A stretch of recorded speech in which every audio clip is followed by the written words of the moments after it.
বাড়িতে প্রত্যেক দিন যদি এরকম একটা লোভনীয় পদ তৈরি করা যায় তাহলে কোনো কথাই নেই। হ্যাঁ বন্ধুরা, আজকে আমি খুবই সুন্দর একটি লোভনীয় পদ নিয়ে হাজির হয়ে গেছি। এখানে আমি পটল নিয়েছি কয়েকটা। পটলগুলোর প্রথমে এইভাবে খোসা ছাড়িয়ে নিয়ে, মানে একটু খোসাটা চেঁচে নিয়েছি, তারপরে এইভাবে খোসাটা ছাড়িয়ে নিয়েছি। পটলের কিন্তু পুরো খোসাটা ছাড়িয়ে নেব না, অল্প অল্প খোসা পটলের গায়ে রেখে দেবো।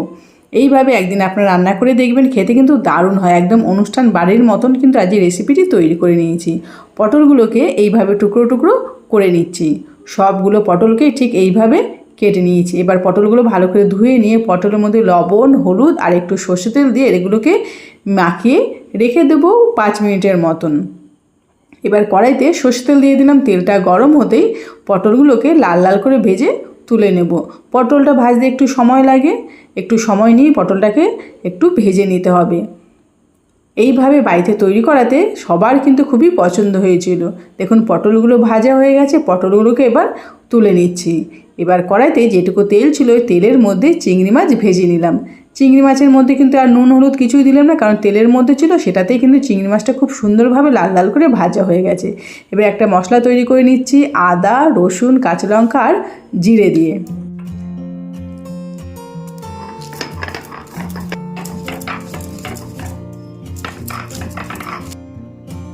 এবার এর সঙ্গে দিয়ে দিচ্ছি 3-4টে চিংড়ি মাছ ভাজা।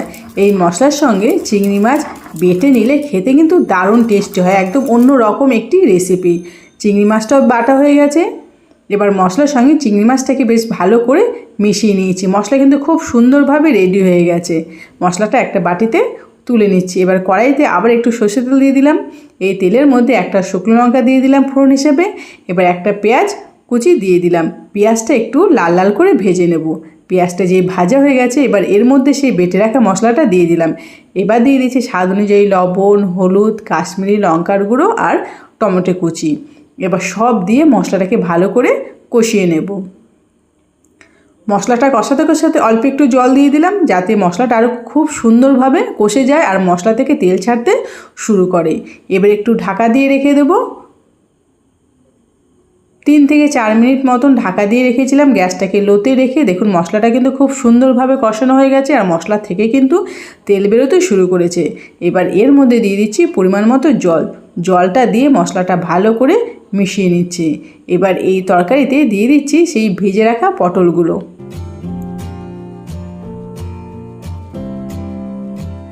পটলগুলো দিয়ে তরকারিটাকে একটু ভালো করে মিশিয়ে নিয়ে এটাকে আবার ঢেকে রাখবো, যাতে খুব সুন্দরভাবে তরকারিটা ফুটে ওঠে আর পটলের মধ্যে যে তরকারির ঝোলের যে ঝোল ঝাল আছে সেটা ঢুকে যায়।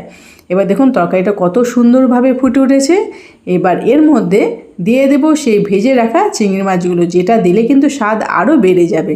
এমনিতে তো আমি চিংড়ি মাছ বাটা দিয়েছি, তাতেও কিন্তু এই তরকারির স্বাদ কিন্তু দারুণ টেস্টি হবে। দেখুন কত সুন্দরভাবে তরকারিটা ফুটে উঠেছে আর তেল ছেড়ে দিয়েছে। ওপর থেকে কয়েকটা কাঁচা লঙ্কা দিয়ে দিলাম। এটা কিন্তু একদম রেডি হয়ে গেছে। এটাকে পরিবেশন করে নেব গরম গরম ভাতের সঙ্গে। গরম গরম ভাত দিয়ে এরকম একটা তরকারি হলে কিন্তু আর কিছুই লাগে না। এটা কিন্তু তৈরি হয়েছে একদম অনুষ্ঠান বাড়ির মতো।